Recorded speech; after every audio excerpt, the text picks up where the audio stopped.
Prisoner managed to escape from a jail in Suffolk after applying for a licence for temporary release using another prisoner's name. James Whitlock, who's 25, was serving a sentence for theft in St Edmund Hill prison at Stradishall near Bury St Edmunds. But he managed to escape yesterday and a full police search is underway. Prison authorities are investigating exactly how he managed to get out.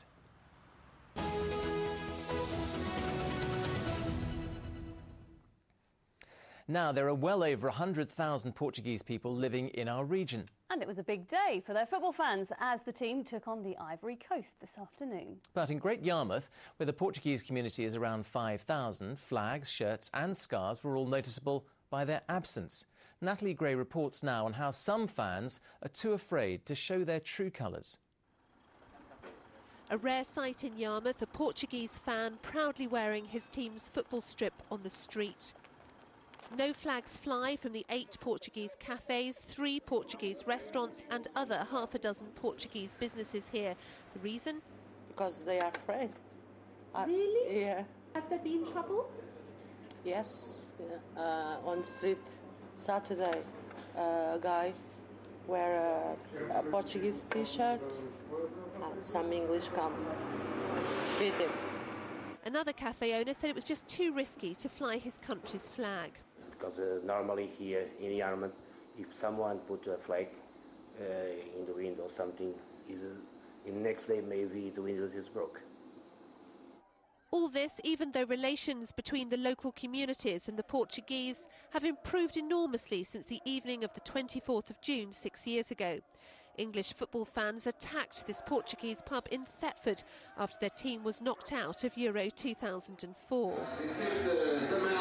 As the game got underway, fans cheered their team on from the safety of indoors.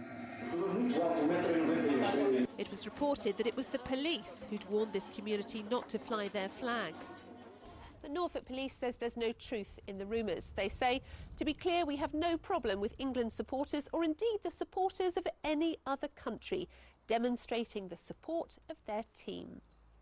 Meanwhile, postal workers at the Royal Mail sorting office in Northampton have criticised bosses after they were banned from displaying England flags on their vans.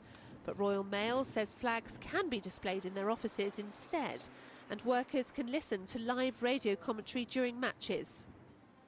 Back in Yarmouth, and Natalia and Gary Stevens are proof that the two nationalities can live in harmony. She's Portuguese, he's English, and they've been happily married for 19 years. Obviously, everyone wants their own team to win, but I think people have sort of grown up, from those times where, they used to fight a lot. I think it should be okay. The English are brazenly showing their colours here, but less obviously, the Portuguese are too. Natalie Gray, Anglia News, Great Yarmouth. Yeah, fly those flags with pride. If you did want to know, by the way, it was a goalless draw between the Ivory Coast and Portugal this afternoon. Well, there's room for all fans to support their chosen country, and I'm sure many of you will be cheering on England when they take on Algeria on Friday night. One family near Peterborough even have a pet that joins in. Yep, Benji is a 15-year-old African grey, but he's turning out to be the most patriotic of parrots, shouting out encouragement from his perch. Stuart Leiths has been to meet him. He may be an exotic breed, but Benji the African grey parrot from Peterborough is an ardent England supporter, so much so that he's even learnt a phrase to chant. Come on, Ray.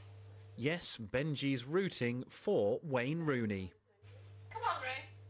I thought I'd do it a month before because that gives him time to get it right, because it doesn't come out to begin right, as he says it. And then I just put it together every day, just talking to him every day. People think I've gone mad, but that's part of it. You have to keep talking to him. Come on, Ray.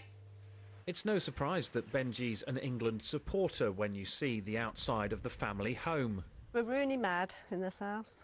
My boys all think Wayne Rooney's special for England. My husband quite likes to watch him play. And we just picked on Wayne Rooney because he's supposed to be the star. We just want him to score a goal now.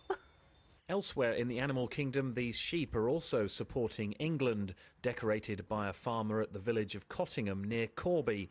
And their wool will presumably be perfect for knitting an England sweater.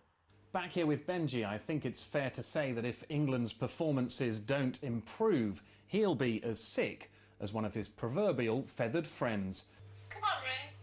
Stuart Leiths, Anglia News, Peterborough. Oh dear, I wonder what he did say when that England goal went in. Oh, the one against us, that is, rather than... Yes. How long before we we do a family show? Do you think there's some sort of animal that does a Peter Crouch dance out there? Something? I hope not. Maybe a giraffe, perhaps. Right, plenty more to come on the rest of the National News Hour in a couple of minutes from now. Here's a little taster for you. Well, plenty of wind, as we saw earlier at Clacton, wasn't it? Looking at that hair, Victoria's hair going all over the place, wasn't it? Let's see what it's like overnight. Here's Amanda. That's just what I was going to say. Have a lovely evening. That's it from us. And from me as well. Goodbye. See you tomorrow. Bye-bye.